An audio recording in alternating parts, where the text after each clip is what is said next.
వారణాసి వారణాసి గురించి మనం తెలుసుకోవాల్సిన అంశాలు. కాశీ అన్న, వారణాసి అన్న, బెనారస్ అన్న ఈ మూడు ఒకటి.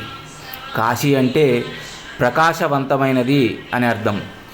ఇక్కడ వెలిసినటువంటి విశ్వనాథుడి వల్ల ఈ నగరం చాలా ప్రకాశవంతమైంది. ఈ విశ్వనాథుడు జ్యోతిర్లింగం అంటేనే ప్రకాశవంతమైనది, జ్యోతిర్మయము అయినది అని అర్థం. ఋగ్వేదంలో కాశీ అని చెప్పని ఈ నగరాన్ని సంబోధించారు.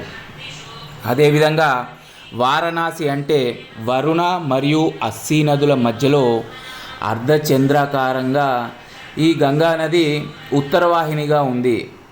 అందుకే దీన్ని వారణాసి అని చెప్పని అన్నారు.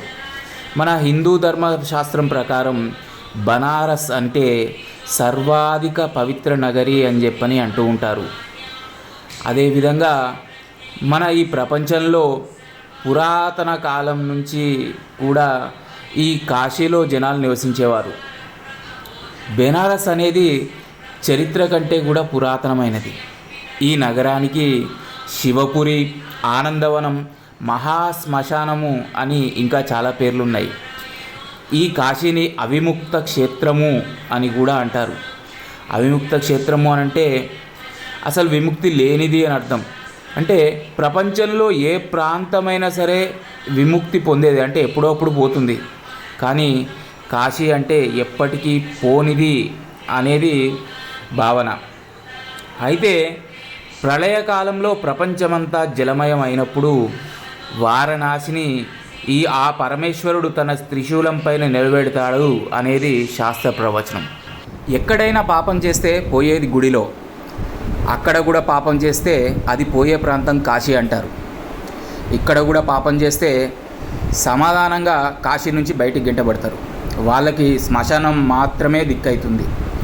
అయితే కాశీకి వచ్చిన వాళ్ళు భక్తి ప్రపత్తులతోటి భగవంతుడిని సేవించుకుంటే వారి జీవితానికి ఏ లోటు ఉండదనేది మాత్రం అక్షర సత్యం.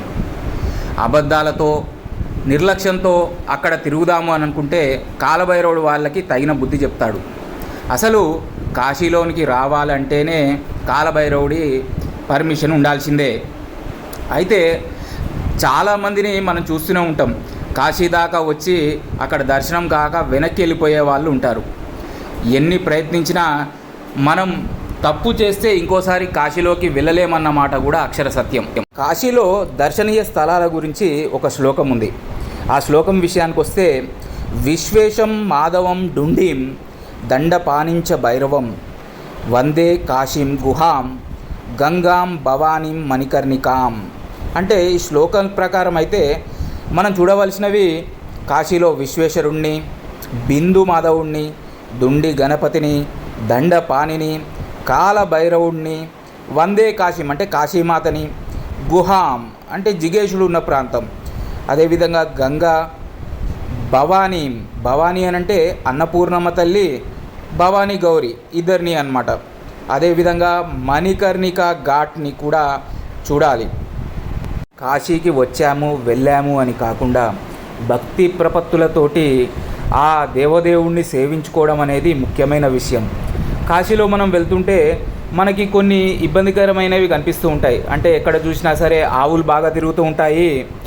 ఆ ఆవులు ఆ పేడలతోటి, ఆవులు ఇచ్చే పేడలతోటి, గోమూత్రంతో, గోమయంతో నిండి ఉంటాయి.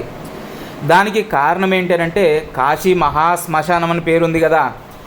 ఆ కాశీలో పరిసర ప్రాంతాలని ఎప్పుడూ శుద్ధి చేయడానికి గోమయము, గోపంచకంతో మనకి శుద్ధి జరుగుతుంటుంది అనేది మాత్రం వాస్తవం. అదేవిధంగా కాశీలో మనం ఎప్పుడైనా బయటికి వెళ్తూ ఉంటే మనకి అక్కడక్కడగా కుక్కలు కనిపిస్తూ ఉంటాయి. అవి మన వెంట వస్తూ ఉంటాయి కూడా. అవి కాలభైరవుడి ప్రతీకలు. మీకు ధైర్యం ఇవ్వడం కోసం అని చెప్పని అవి మీతోటి వస్తూ ఉన్నట్టుగా భావించుకోవాలి. గంగమ్మ తల్లి ఇక్కడ అర్ధచంద్రాకారంలో ఉత్తరవాహినిగా ప్రవహిస్తూ ఉంటుంది. సర్వ పాపాలని ప్రక్షాళన చేస్తూ ఉంటుంది. దైవ ఆజ్ఞకి లోబడి నదులు కూడా తమ గతిని మార్చుకుంటాయనేది ఇక్కడ మన గంగమ్మ తల్లిని చూస్తే అర్థమవుతుంది. ఇక్కడ ఉన్నటువంటి ఘాట్లన్నీ కూడా స్నానాల రేవులే, అన్నీ పుణ్యప్రదమే. ఈ ఘాట్లలో కొన్ని ముఖ్యమైనవి మణికర్ణిక ఘాట్, దశ అశ్వమేధ ఘాట్, పంచగంగా ఘాట్, కేదార ఘాట్, అస్సీ ఘాట్, లలితా ఘాట్ అనేవి ముఖ్యమైనవి.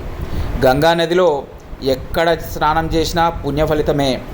దానము, జపము, స్నానము, పూజలు విశేష ఫలితాన్ని ఇస్తాయి.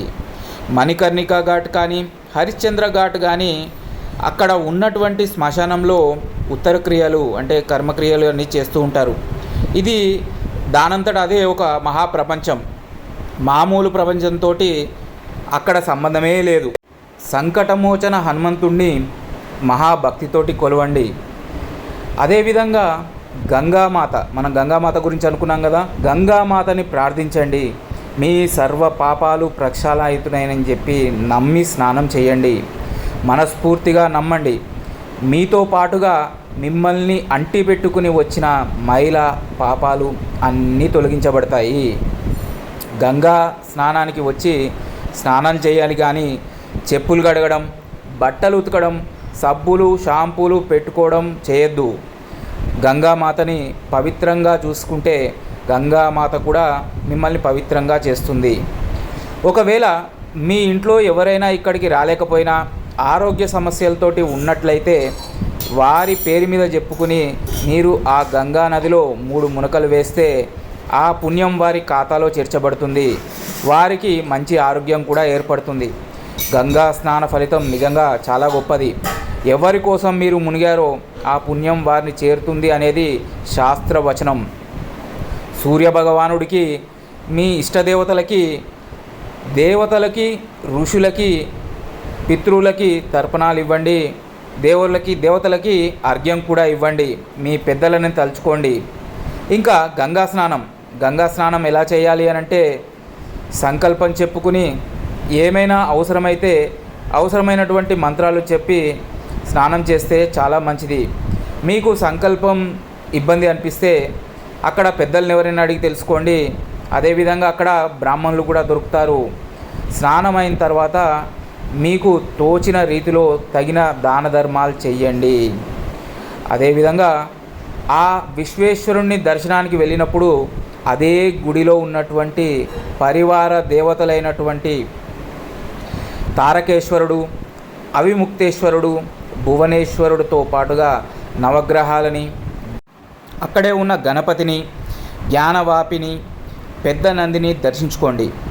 అన్నపూర్ణమాతని, బదరీ నారాయణుని, గంగమ్మను, రమాసహిత సత్యనారాయణ స్వామిని దర్శనం చేసుకుని ఆ కుడి పక్కన ఉన్నటువంటి శనేశ్వర స్వామి, మిగిలిన దేవతలని దర్శనం చేసుకోండి. అక్కడ నుంచి అన్నపూర్ణమ్మ గుడికి వెళ్ళి అన్నపూర్ణమ్మని భక్తి ప్రపత్తులతోటి కొలవండి. అక్కడ కాస్త బియ్యాన్ని ప్రసాదంగా ఇస్తారు. అవి తీసుకుని వచ్చి మీ ధాన్యంలో కలుపుకుని ఉండండి. దేనికి లోటు ఉండకుండా ఉంటుంది.